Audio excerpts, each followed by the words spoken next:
Hey, everybody, it's my Tyler here at OG Gamers Live, OG Gamers World, and we're back.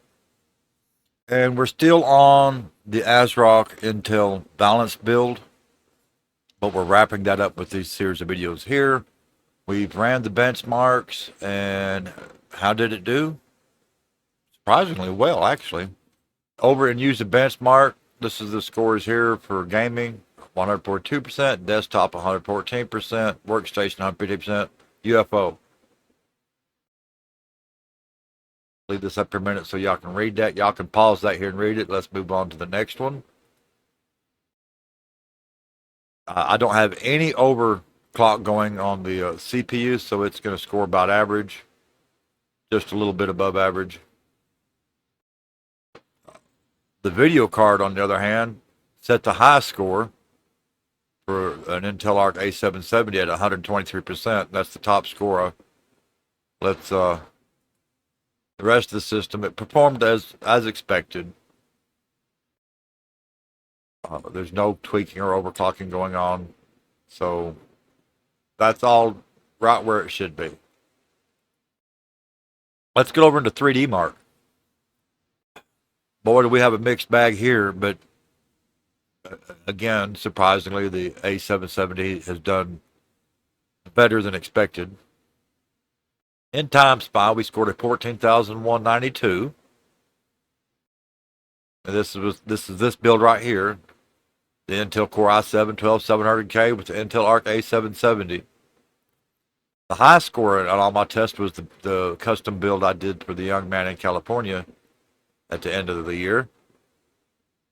He scored a 24,843. Let's come all the way down here to the bottom.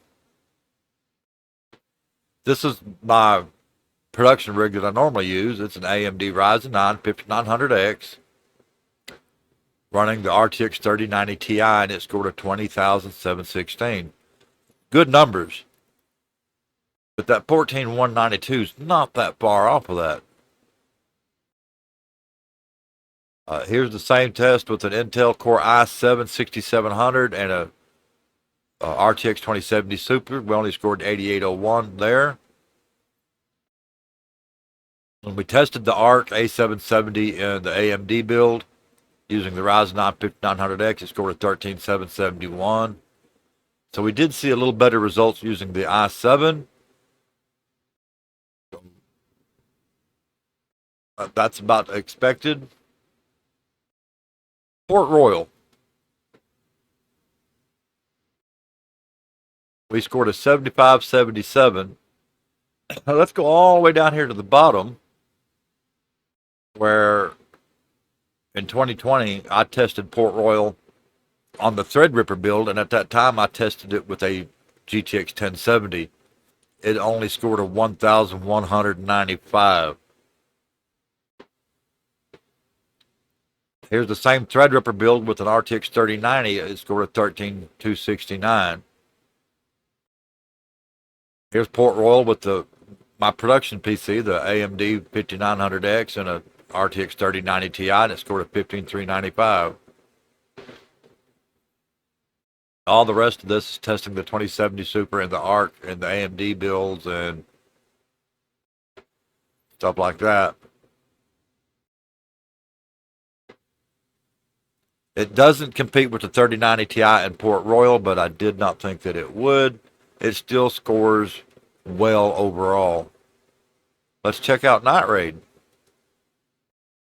Night Raid is the one that blows your mind because this is a DirectX 11. Let's go all the way down to the bottom where I tested it with the Threadripper 3960X and a GTX 1070. We scored a 37,289. That same Threadripper build with an RTX 3090 scored a 50,625. The AMD build with the Arc A770, this exact same card, by the way, scored a 63,126. My current production build running the AMD Ryzen 9 5900X and an RTX 3090 Ti scored a 66,666. Look here, folks. The Balanced build with the i7-12700K and the Arc A770 scored a 67,911, performing well above its weight class in night raid. Literally just whipped all over everything there. But that's what happens when you take ray tracing and upscaling and all that out of the picture. I like, when I'm looking at CPUs nowadays, they try to confuse you with upscaling and ray tracing and all that. And that, hey, if you need that and that's something that you want, then I understand. But the point of that is, NVIDIA was the first one to bring it out. Everybody else is playing catch up, and they're going to be for a very long time.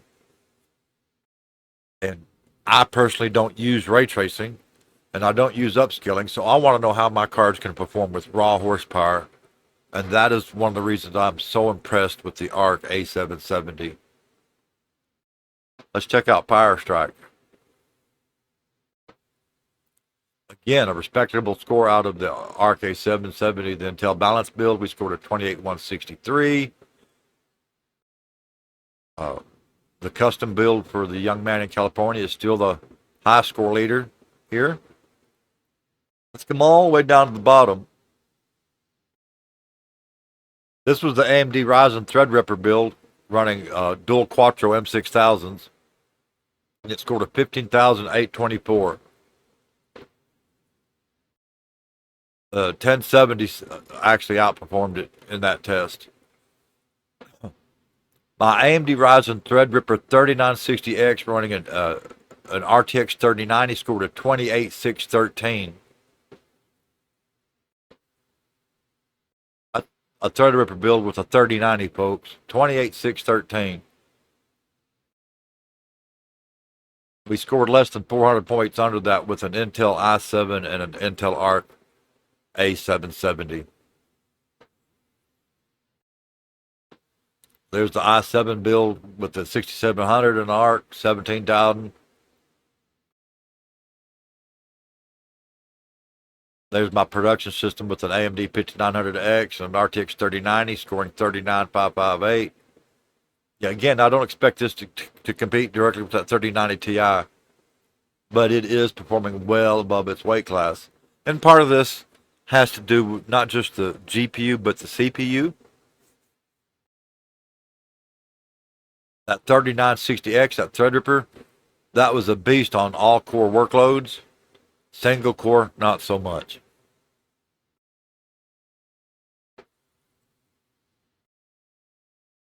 So, what else did we do here? I've only done the one test, and that was Steel No Man. We scored a 3005, but I don't have any other tests to compare that to. Let's come down here to the feature tests. In ray tracing, DirectX ray tracing, the Intel Arc A770 scored a 35.36 frames per second. My AMD build with the 3090 Ti scored a 64.37. So it's not double, but it's close to double. But then again, I don't use ray tracing. It still does pretty well. And in the upscaling, which I don't know where to find that here, I did see a 52% increase in the performance on upscaling using the Arc A770. So that was not bad.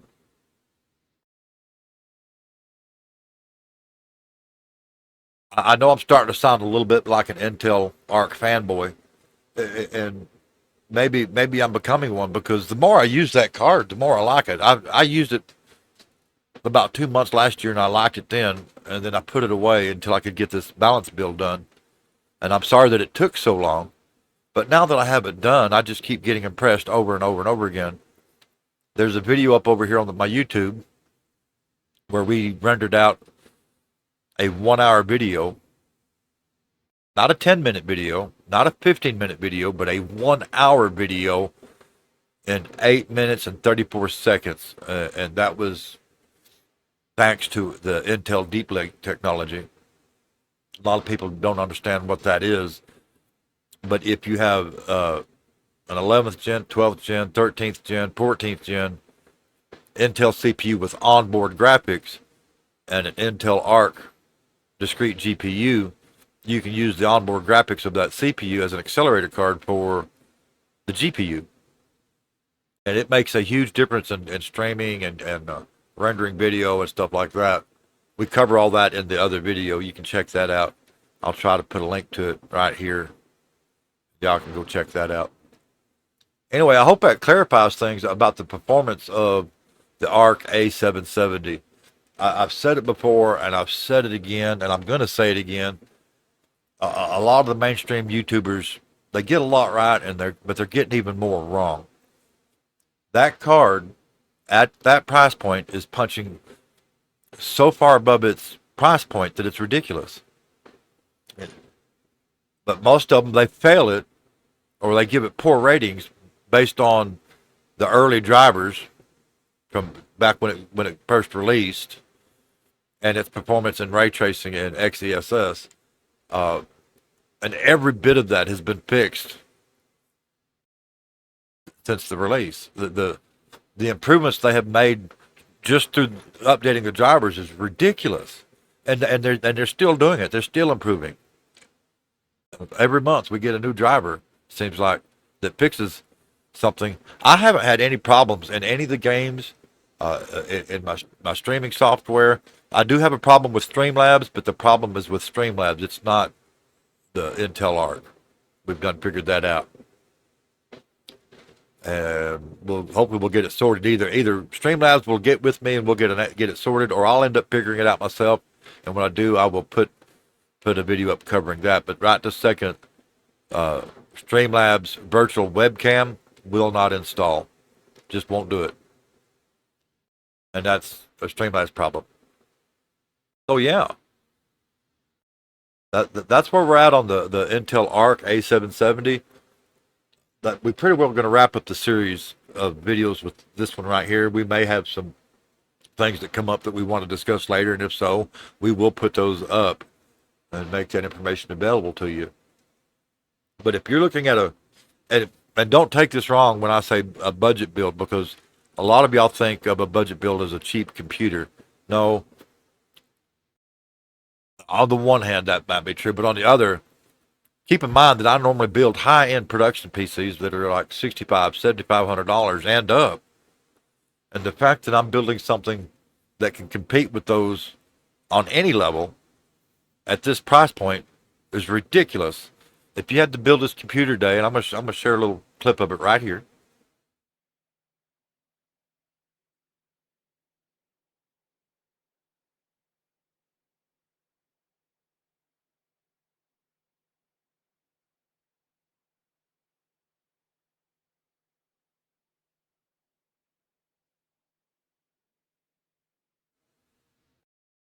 If you had to build this computer today, that's about $1,500 after tax. And if you're a content creator, gamer, or streamer, it's going to be hard to beat at $1,500. I'm telling you that right now. I know the one thing I did is I went with a premium board, but I went with the last gen version. When that ASRock Tai Chi Z690 released in 2022, that was a $600 motherboard. I scored it for $209, and they're getting a little harder to find. So if you're thinking about doing one, you'd better grab it while you can find it. It's a great board. It's a premium board at a greatly discounted price. It's still very relevant. It does offer you a little bit of an upgrade path. Like in my case, I'm using a 12th gen CPU. I'm using an i7. I can go to a 12th gen i9. I can go to any of the 13th gen Intel CPUs. Right off the bat, I now have Thunderbolt 4 integrated into the motherboard. I don't have to use an add-on card. A lot of great features at a price point where you normally don't get them. So do be sure to check that out if you're considering building. So especially if you did like me, this is replacing a 6th gen Intel build that's running a 6th gen Intel i7 6700. and an RTX 2070 Super. That system has been upgraded a few times. We've upgraded RAM. We've upgraded NVMe drives. We've upgraded power supply. We've upgraded video cards. We've upgraded fans. We've upgraded the case, and I'm just not going to upgrade it anymore.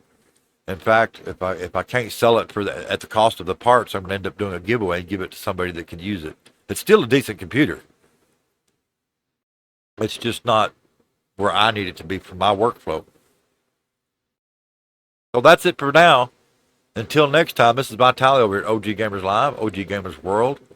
Y'all stay safe wherever you are in the world today, and we're out of here.